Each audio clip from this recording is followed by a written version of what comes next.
Hello everyone, welcome to this video. In this video we are going to talk about the edit distance problem using dynamic programming. जैसा कि हमने पिछली video के अंदर देखा था कि हमने edit distance problem को किस तरीके से करा था, रिकर्सिव तरीके से करा था. ठीक है, तो इस वीडियो के अंदर हम क्या डिस्कस करेंगे, हम edit distance problem को डिस्कस करेंगे कि किस तरीके से using the dynamic programming approach. ठीक है, तो बेसिकली हम इस प्रॉब्लम को पहले देख लेते हैं कि प्रॉब्लम क्या है जल्दी से. ठीक है, एक बार मतलब थोड़ा सा डिटरमाइन कर लेते हैं कि प्रॉब्लम एक्चुअली थी क्या. हमें कन्वर्ट करना था S1 स्ट्रिंग को S2 के अंदर. ठीक है, और by using the 3 operations insert, delete and replace. ठीक है, तो हमारा आउटपुट क्या आना चाहिए था 1. जो मिनिमम नंबर ऑफ ऑपरेशंस होने थे S1 को कन्वर्ट होने में S2 में, तो वो क्या वही जितने number of minimum number of operations लग करके जो वैल्यू कन्वर्ट हो रही थी S1 से S2 के अंदर, उन नंबर ऑफ ऑपरेशंस को मुझे क्या करवाना था, आउटपुट करवाना था. ठीक है, नेक्स्ट वही कोडर्स था, मुझे एस इंसर्ट कराना है इसके अंदर, तो एक ही फंक्शन लगे, एक ही ऑपरेशन लगेगा, दैट इज़ इंसर्ट. तो हमारा आउटपुट क्या आना चाहिए 1. सिमिलरली जैसे कि सैटरडे और संडे में देखा था, हमारे कितने वो लगे थे ऑपरेशंस, 3 लगे थे. 2 बार लगे थे डिलीट एंड 1 बार लगा था रिप्लेस. ठीक है, होप सो यहाँ तक समझ में आया. ओके, अब चलते हैं अपने डायनेमिक प्रोग्रामिंग वाले अप्रोच की तरफ. ठीक है, तो उससे जाने से पहले जैसा कि हमने रिकर्सिव मेथड में देखा था कि हमारी जो बहुत सारी प्रॉब्लम्स थी वो ओवरलैप हो रही थी, मतलब सब प्रॉब्लम्स जो थी वो ओवरलैप हो रही थी. ठीक है, तो उसी ओवरलैप प्रॉब्लम्स को हम जो है रिजॉल्व करेंगे और एक टेबल में स्टोर कराएंगे, और जब वो उसे कॉल करेगा देन फिर उसी टेबल की वैल्यू जो हम यूज़ कर लेंगे. ठीक है, ओके. जैसा कि इस डायनेमिक प्रोग्रामिंग के अंदर हम टैबुलेशन बेस्ड सॉल्यूशन को डिस्कस करेंगे. ठीक है, तो जैसा कि मतलब हमारे पास 2 स्ट्रिंग्स थी, हमने एरे क्या लिया था, 2D एरे लिया था. ठीक है, तो सिंपली जैसा कि हमने क्या लिया, एक 2D एरे लिया जिसके अंदर हमने i+1 एंड j+1. ठीक है, ये वैल्यू क्या ली, मतलब i is the length of the first string and j is the length of the second string. ये समझ में आया. ठीक है, तो जैसा कि आप देख रहे हैं कि dp ij is equal to edit distance from S1 का होगा, S1 एंड S2 का. और S1 जो है वो कहाँ से है, 0 से i-1, एंड S2 कहाँ से है, 0 से j-1. ये समझ में आया. चलो, अब जैसा कि आप देख रहे हैं इसके अंदर बेसिकली जो हमारी रिकर्जन मेथड में जो हमारी बेस कंडीशंस थी. ठीक है, बेसिकली हम सबसे पहले वो फिल करते हैं, क्योंकि टैबुलेशन बेस्ड सॉल्यूशन क्या कहता है, जो नेक्स्ट सब प्रॉब्लम को कॉल करने से पहले हमारे पास जो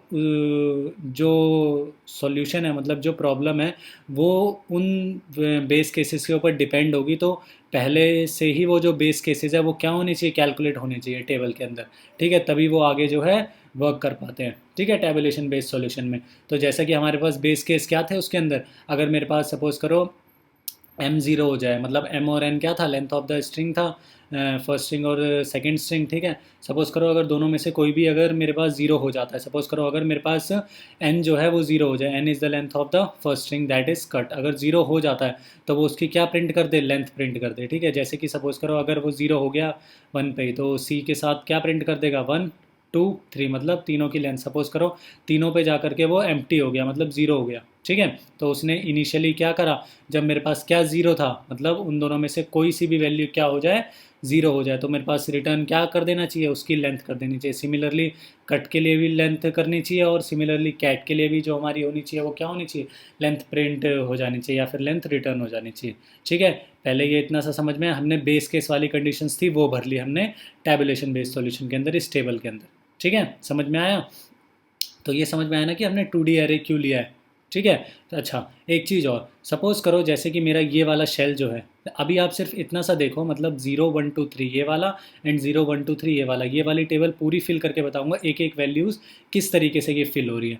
ठीक है, अच्छा एक चीज़ और, सपोज़ करो ये वाला शेल है मेरे पास, जो शेल है वो कौन सा है, 1 1 वाला शेल है. ठीक है, ये कौन सा होगा, ये 1 1 वाला ही शेल होगा. ठीक है, 1 रो और 1 कॉलम. ठीक है, तो ये वाला कॉलम किस तरीके से फिल्ड होगा, मतलब थोड़ा सा आइडिया दे देते हैं, बाकी डिस्कस तो करेंगे हम पूरा डिटेल में. ठीक है, ओके. जैसा कि हमारे पास ये शेल था, मतलब 1 1, तो हमारी जो स्ट्रिंग मतलब एडिट डिस्टेंस देगा ये वाला सेल, हर शेल जो है वो पर्टिकुलर एडिट डिस्टेंस देगा. ठीक है, as a particular length of the string. तो यहाँ से क्या है, ज़ीरो से आई क्या है, 1 है, लेंथ इसकी 1 है ना, तो 0 से i-1 दैट इज 0 से 0. तो वो जो वैल्यू है एडिट डिस्टेंस देगा c और c में से. ठीक है, सिमिलरली मतलब c स्ट्रिंग होगी, जब S1 जो होगा वो मेरा c और S2 जो होगा c हो, तो उस केस में जो मेरा ये वाला शेल होगा वो एडिट डिस्टेंस देगा. ठीक है, ये समझ में आया। चलो नेक्स्ट, अगर ये मेरे पास देखें तो ये कौन सा सेल है, सी, ये S1 स्ट्रिंग मेरे पास सी होगी, इस वाले उसकी मैं बात कर रहा हूँ, ठीक है। S1 स्ट्रिंग होगी मेरे पास सी, और S2 स्ट्रिंग होगी सी ए। तो ये वाला शेल मुझे क्या देगा, मुझे एडिड डिस्टेंस देगा between the C and C A. Similarly ये वाला क्या देगा, between C and C A T, ठीक है। तो आप देखो कि जो मेरे पास लास्ट वाला शेल होगा, मतलब जो कि क्या होगा, आई और जे, मतलब एन और एम पे होगा, ठीक है। यहाँ पे आई और जे लेंथ लिया ना, तो बेसिकली जो आई और जे पे होगा वो हमें क्या देगा, एडिड डिस्टेंस देगा सी यू टी, कट और कैट का। तो ये समझ में आया कि लास्ट वाला जो शेल होगा वो हमें क्या देगा, फाइनली आंसर हमारा देगा, ठीक है। हर शेल का पर्टिकुलर मेथड समझ में आया ना, कि हर सेल जो है वो मुझे क्या, कहाँ तक का एडिड डिस्टेंस देगा, ठीक है। ओके, अब हम इस टेबल को फिल करेंगे, ठीक है। तो अब जैसा कि हमने रिकर्सिव कोड में देखा था कि हमारी अगर लास्ट वैल्यू मैच हो जाती थी तो हम क्या कर देते थे, एक कम वैल्यू, मतलब उस लास्ट वैल्यू को डिलीट कर देते थे, ठीक है। और उस लास्ट वैल्यू को डिलीट करने के बाद फिर से उसमें ऑपरेशन परफॉर्म कर देते थे कि अगर लास्ट कैरेक्टर मैच हो रहा है, ठीक है, या फिर नहीं हो रहा है, मतलब फिर से हम चेक कर देते थे एक स्ट्रिंग को, मतलब एक कैरेक्टर को, लास्ट वाले कैरेक्टर को डिलीट करके, देन अगेन जो बची थी हमारे पास स्ट्रिंग, हम उसे क्या कर लेते थे, हम उसमें फिर से रिकर्सिव कॉल लगा लेते थे, ठीक है। और उसके बाद अगर नहीं मैच करती थी तो हम एल्स के अंदर आते थे, एंड देन एल्स के अंदर आने के बाद क्या करते थे, वही one plus and then minimum निकाल लेते थे हम, किसका, तीनों ऑपरेशंस परफॉर्म करने का, इंसर्ट, डिलीट एंड रिप्लेस का, ठीक है। तो हम इसमें भी वही करेंगे। तो जैसे कि हमारे पास शेल है, मतलब हमें इन्हीं इन सबको भरना है ना, ये वाली चीज़ें तो हमने भर ली, ठीक है। इसको रेड मार्क कर देते हैं, मतलब ये हमने फिल कर ली, ठीक है। हम इसको फिल करेंगे रो बाय रो बाय रो से, रो 1, रो 2, रो 3, ठीक है। चलो अब जैसे कि आपने देखा था, मतलब ये इसका मतलब थोड़ा सा मैंने आपको समझाने के लिए कि शेल किस तरीके से फिल होंगी, ठीक है।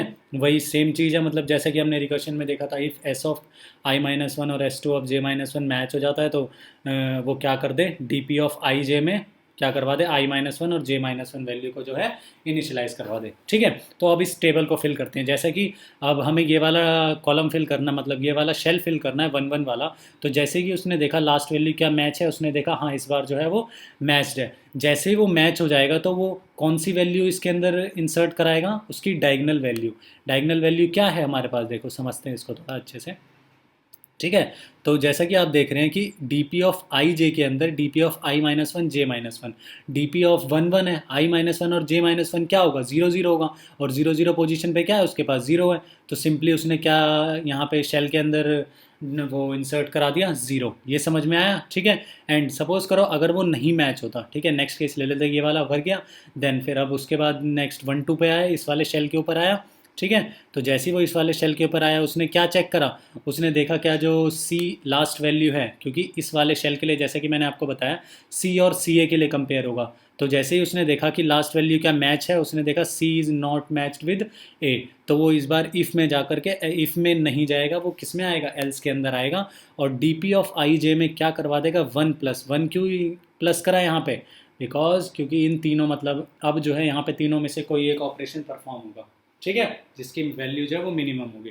तो जैसा कि रिकर्शन में देखते थे हम मिनिमम निकालते थे, एडिट डिस्टेंस, इंसर्ट डिलीट और उसका, तो इंसर्ट डिलीट और रिप्लेस का। तो बेसिकली हम सबसे मिनिमम फंक्शन लेंगे इस इन तीनों का, मतलब इस वाली इन तीन वैल्यूज़ का, ठीक है। जैसा कि आप देख रहे हैं, आप इसमें जब कैलकुलेट करेंगे तो आप देखेंगे 0, 1 और 2 में से क्या है मिनिमम वैल्यू लेनी है आपको, मतलब इस ऊपर वाले से मिनिमम वैल्यू, ठीक है। ये ऑलरेडी कैलकुलेटेड है, और टैबुलेशन में क्या होता है, जैसे ही हम जिस भी एन प्रॉब्लम के लिए सॉल्व कर रहे होते हैं, उससे जो उसके ऊपर डिपेंडेंट एन माइनस वन या N minus two based recursion होता है वो सॉल्व रहना चाहिए पहले से, ठीक है। और यहाँ पे देखा पहले से सॉल्व है, तो इन तीनों की मिनिमम वैल्यू क्या दी, ज़ीरो, और zero plus one that is one, तो यहाँ पे क्या इंसर्ट हो गया, वन इंसर्ट हो गया, ठीक है। सिमिलरली अगेन फिर जब वो इस वाले शेल को फिल करने के लिए आएगा वो कंपेयर करेगा सी ए टी के साथ, सी को करेगा, ठीक है। उसने देखा जो C is not compare, not is equal to T, ठीक है। तो बस फिर से वो ऊपर जाएगा, मतलब फिर से वो एल्स में आएगा, then one plus minimum of क्या,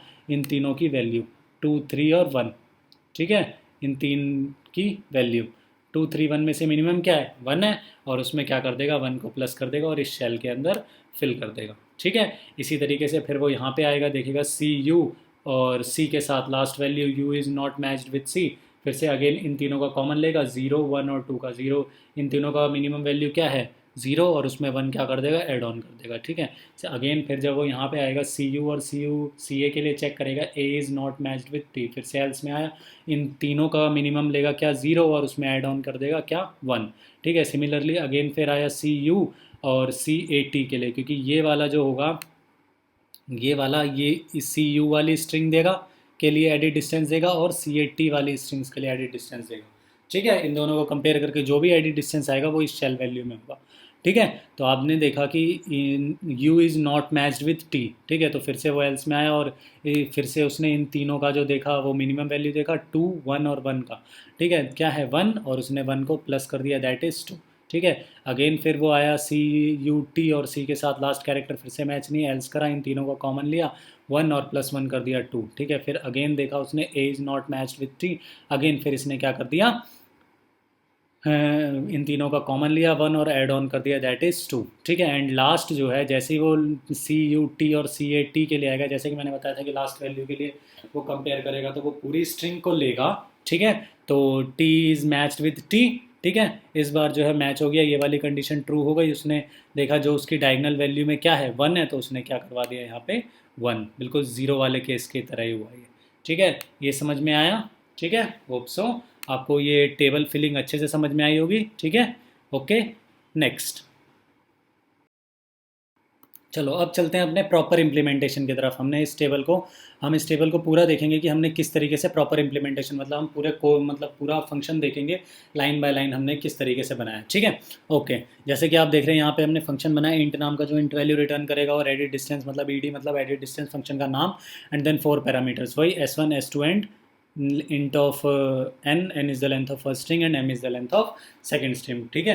ये समझ में आया। चलो अब जैसे कि मैंने आपको बताया था कि हम एक डीपी एरे लेते हैं जिसकी लेंथ क्या होती है n+1 एंड m+1, ठीक है, ये समझ में आया। चलो अब जैसा कि आप देख रहे हो यहाँ पे for int i is equal to 0 से less than m and i plus plus, ठीक है।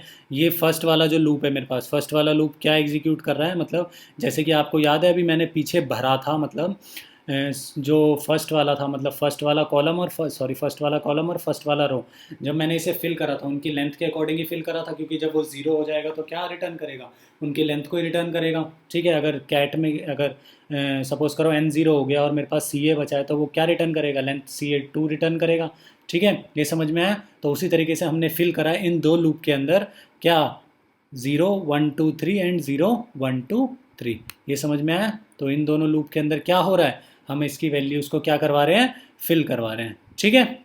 चलो तो जैसा कि आप देख रहे हो int I is equal to 0, I is less than equal to M, and DP P of of ऑफ 0 इक्वल टू आई, मतलब 1 0, पहले क्या होगा 0 0 0 0 पे 0, एंड देन 1 0 पे 1, एंड 1 2 पे 2, एंड 1 3 पे 3। सिमिलरली ये समझ में आया।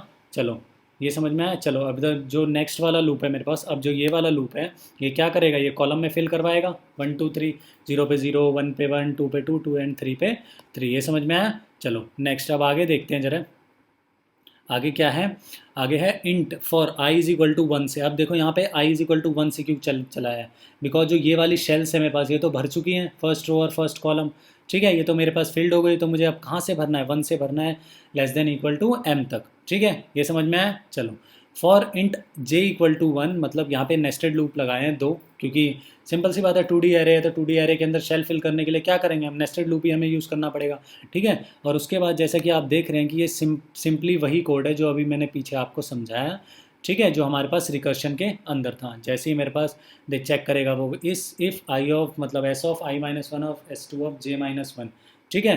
तो जैसे कि मैंने आपको बताया था कि उनकी पहली वैल्यू से कम वैल्यू से जैसे ही उसने मैच करा, अगर वो मैच्ड हो जाती हैं तो वो क्या करेगा, डी पी ऑफ आई में उसकी मतलब डायगनल वैल्यू कर देगा, आई जे के अंदर आई माइनस वन जे माइनस वन क्या करा देगा, इंसर्ट करवा देगा, ठीक है, ये समझ में आया। चलो ठीक है, तो ये वाला तो मतलब फिलिंग तो आपको अच्छे से समझ में आ ही रही होगी कि किस तरीके से ये टेबल फिल्ड हुई है, ठीक है। तो और लास्ट में क्या करेगा, जैसे ही ये वाला लूप पूरा एग्जीक्यूट हो जाएगा, नेस्टेड लूप दोनों के दोनों, जैसे ही ये मतलब पूरा एग्जीक्यूट होकर के फिल्ड करने के बाद यही यही वैल्यूज़ आएगी उसके अंदर, ठीक है। तो उसके बाद जो मेरे पास फाइनल वैल्यू होगी, जो फाइनल आउटपुट मुझे क्या मिलेगा, इस वाले शेल पे मिलेगा। जैसे कि मैंने आपको बताया था कि ये वाला जो शेल होगा, ये जो एडिट डिस्टेंस देगा मुझे किसका देगा, इस वाली स्ट्रिंग का देगा, कैट का देगा, ठीक है, और इस वाली स्ट्रिंग का देगा, ठीक है, इस वाली स्ट्रिंग का कन्वर्जन देगा, मतलब कन्वर्जन करने पे कितना एडिट डिस्टेंस मिला उसे, मिनिमम वो देगा। ठीक है, तो यही हमारा आउटपुट होना चाहिए था, बिकॉज कैट को कट में कन्वर्ट करना था ना। तो कैट में हम लोग बेसिकली मिनिमम ऑपरेशन क्या लगाएंगे, हम सिंपली क्या कर देंगे, ए को रिप्लेस कर देंगे यू से, और तो हमारा आउटपुट क्या आना चाहिए, हमने रिप्लेस ऑपरेशन लगाया तो सिंपली हमारा आउटपुट क्या 1 आना चाहिए। और जैसा कि आपने देखा डायनेमिक प्रोग्रामिंग से हमारा आंसर भी क्या आ रहा है, लास्ट वैल्यू क्या दे रहा है, 1 दे रहा है। तो सिंपली हम क्या लास्ट में रिटर्न करवा देंगे, हम लास्ट में रिटर्न करवा देंगे D P of M and N. ठीक है, मतलब M row and N column, यहीं पे हमारा क्या होगा, आंसर एग्जिस्ट करता होगा। ठीक है, तो इसीलिए हमने लास्ट में क्या वो रिटर्न करवाया है, D P of M and N. ठीक है, दैट इज़ योर आंसर। ठीक है, ये हमारा आंसर होगा। ठीक है, होप सो यहाँ तक आपको इम्प्लीमेंटेशन अच्छे से समझ में आया होगा। ठीक है, अब इसकी जरा टाइम कॉम्प्लेक्सिटी के बारे में डिस्कस कर लेते हैं। ठीक है, बेसिकली इसकी टाइम कॉम्प्लेक्सिटी क्या होगी, देखो ये कितने टाइम चल रहा है, ये एम टाइम चल रहा है। ठीक है, लिख देते हैं यहाँ पे, ये एम टाइम चल रहा है, और ये कितने टाइम चल रहा है, ये एन टाइम चल रहा है। ठीक है, और ये कितने टाइम चल रहा है, ये पूरा लूप, मतलब ये वाला जो लूप है ये कितने टाइम चल रहा है, नेस्टेड वाला लूप, एक बार एम के लिए एंड देन फिर एन के लिए। ठीक है, तो देखा जाए तो टोटल टाइम कितना लेगा ये, थीटा ऑफ एम एन। ठीक है, तो समझ में आए। तो डायनेमिक प्रोग्रामिंग अप्रोच में जब हम टैबुलेशन को यूज़ करेंगे by solving the edit distance problem, the time complexity of the edit distance problem is theta of M N. ठीक है, ये समझ में आया। नेक्स्ट क्या होगा, ऑक्सिलरी स्पेस, मतलब ये कितना लेगा स्पेस। ठीक है, बेसिकली देखा जाए तो हमारे पास जो एरे लिया हमने वो n+1 एंड m+1 का लिया, तो इसका जो ऑक्सिलरी स्पेस भी आएगा वो क्या आएगा, थीटा ऑफ एम एन। ठीक है, ये समझ में आया।